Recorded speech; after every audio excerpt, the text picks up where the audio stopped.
안녕하세요. 잡시광입니다. 얼마 전 중국 전역에선 시진핑의 집권 3기가 출범한 지 불과 한 달 만에 대규모 시위가 벌어졌었습니다. 유례없는 대규모 시위를 주도한 건 바로 시진핑이 키운 1020 세대 애국 청년들이었는데요. 이들은 제로 정책에 항의하며 중국의 방역당국 봉쇄 조치로 우르무치에서 아파트 화재 참사가 났다는 분노를 시작으로 시위를 벌였습니다. 삽시간에 번진 항의 시위로 인해 베이징이나 상하이에서는 시진핑 내려와라, 공산당 물러나라 등 중국에서는 상상도 하지 못할 충격적인 구호가 울려 퍼졌고, 외신들은 제2의 천안문 항쟁 가능성을 점치는 기사를 내보내기도 했습니다. 이처럼 방역 조치에 대한 저항을 넘어 이제는 시진핑 정권의 커다란 위협이 되자 결국 중국은 파격적인 방역 완화 조치를 결정했습니다. 그런데 이렇게 급하게 푼 봉쇄 때문에 최근 중국에 훨씬 더 충격적인 상황이 나오고 있다고 하는데요. 쏟아지는 시신에 화장장을 종일 가동해도 모자랄 만큼 혼란이 연출되고 있는 데다 해열제, 자가 진단키트마저 품귀 현상을 보여 어쩔 수 없이 민간요법에 의지하고 있다고 하는데, 패닉 그 자체에 빠진 중국 상황에 대해 자세히 알아보겠습니다. 최근 중국 내에서 일고 있는 감염병 상황이 심상치 않은 분위기입니다. 중국 당국이 갑작스럽게 방역 정책을 해제하면서 중국 내 확진자가 급증하고 이로 인해 인명피해가 커지고 있는 곳인데요. 그리고 더 큰 문제는 방역 전문가들이 현재 중국 상황에 대해 심각하게 바라보고 있다는 점입니다. 감염병 전문가 우쭌 여우는 중국의 감염 확산세를 분석한 결과 앞으로 중국이 3단계 감염 확산기를 거치게 될 것으로 예상했습니다. 1단계는 도시에서 감염이 시작된 지금이고, 2단계는 춘제 이후 농촌에서 감염자가 늘어나는 시기, 농촌을 찾았던 노동자들이 도시로 돌아오며 3단계 확산이 진행될 것이라는 건데요. 다른 국가들은 코로나가 종식 단계에 접어들고 있는데 중국은 이제 본격적으로 확산이 시작하는 것 같습니다. 사우스차이나 모닝포스트도 중국 본토에서만 100만 명 가까운 사망자가 나올 것이라고 보도했고, 위그란 캐피털은 겨울에 100만 명, 데이터 회사인 에어피니티는 최대 210만 명이 중국에서 감염병으로 사망할 것으로 내다봤습니다. 즉 중국에서 불고 있는 감염병으로 인한 혼란과 고통은 이제 시작인 것 같은데요.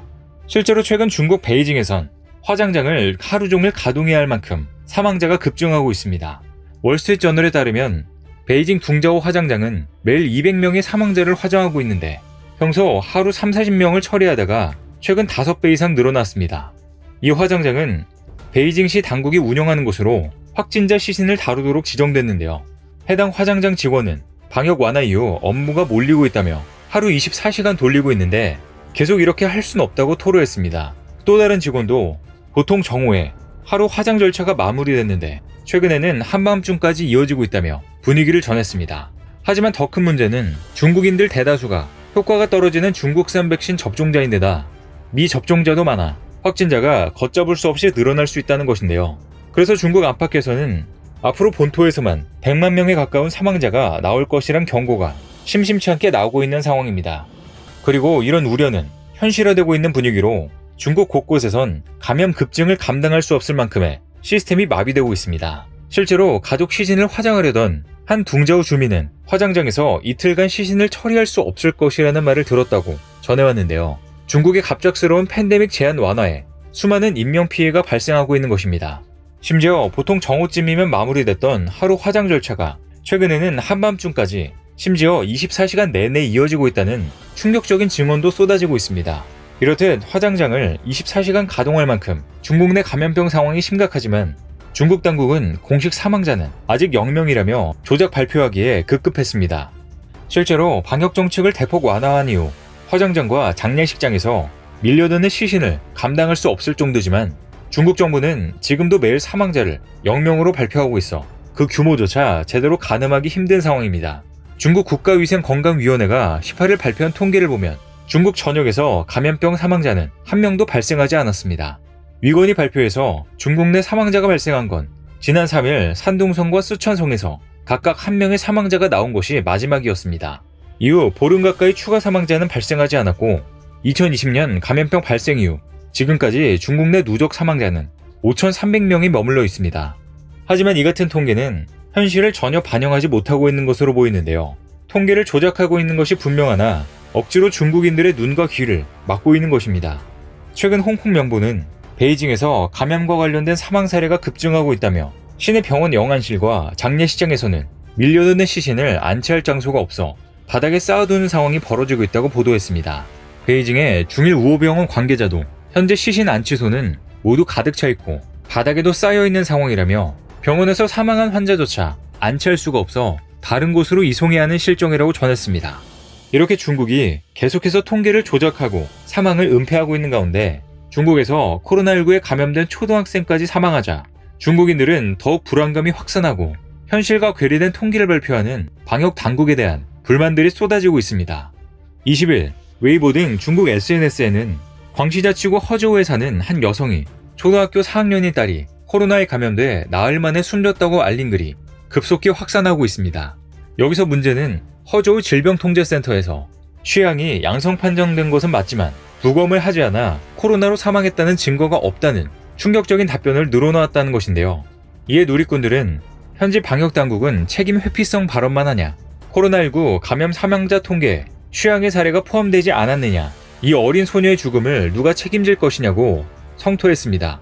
이렇게 중국에서 정부에 대한 불신으로 공포가 극심해지고 있는 가운데 심지어 최근 중국에서 해열제와 자가진단키트가 품귀 현상을 보이며 단체 채팅방이나 온라인에서 암거래까지 형성하고 있습니다. 그 와중에 수급 차질을 악용해 해열제와 신속 항원검사 키트를 고가에 판매해 폭리를 취하는 이들도 있다고 하는데요. 이런 진단키트 구매 열풍 덕분에 중국 기업들이 경쟁적으로 항원검사 제품 사업에 뛰어들어 진단키트 업체 영업사원 연봉이 2억 원까지 치솟는 황당한 일까지 벌어지고 있는 중입니다. 실제로 현재 중국 전국적으로 PCR 검사소가 거의 사라졌기 때문에 중국인들의 불안감을 해소할 수 있는 건 자가진단 키트뿐인데요. 때문에 자가진단 키트 수요가 급증하고 있는데 온라인 의약품 판매 사이트 징동건강에서 최근 자가진단 키트 매출은 한 주 사이에 무려 344%나 급증했습니다. 뿐만 아니라 최근 중국에선 감염병 치료에 탁월하다는 소문에 황도통조림과 식초에 이어 레몬 구매 바람이 불고 있는데요. 홍성신문에 따르면 최근 중국 온라인 상거래 플랫폼들마다 레몬 품절 공지가 잇따르고 있으며 오프라인 과일 매장에서도 판매가 늘면서 가격이 껑충 뛰었습니다. 온라인 플랫폼 허마이 청두 지점은 레몬이 모두 매진됐다고 안내를 했고 베이징 지점도 선물용 고가품만 일부 남았다며 레몬 품절을 안내했습니다. 베이징 농산물 도매시장 판매상 류강씨는 레몬 구매자들이 늘었다며 킬로그램당 2.5위안 약 470원이었던 게 며칠 새 2배로 올랐다고 말했습니다. 이런 레몬 구매 열풍은 방역당국이 치료요법으로 전해질이 함유된 물을 많이 마시라고 권고하고 상하이의 루이진 병원장이 무증상 감염자는 신선한 레몬을 잘라서 물에 타먹으라고 권고한 것으로 알려지면서 이러한 열풍이 일기 시작했습니다. 이후 중국 누리꾼들 사이에서는 물에 레몬과 소금, 설탕을 넣어 혼합하면 전해질이 풍부한 물을 얻을 수 있다는 얘기가 SNS를 통해 확산됐는데요. 뿐만 아니라 최근 중국에선 감기에 좋다는 감귤과 배, 오렌지 등 과일과 생강 판매도 덩달아 급증하고 있는 상황입니다. 그러나 이런 방법들은 의학적으로 효능이 검증되지 않은 민간 속설로 반대로 말하면 이런 민간요법에 의지해야 할 만큼 중국 내 감염병 상황이 얼마나 심각한지 알 수 있는 대목입니다.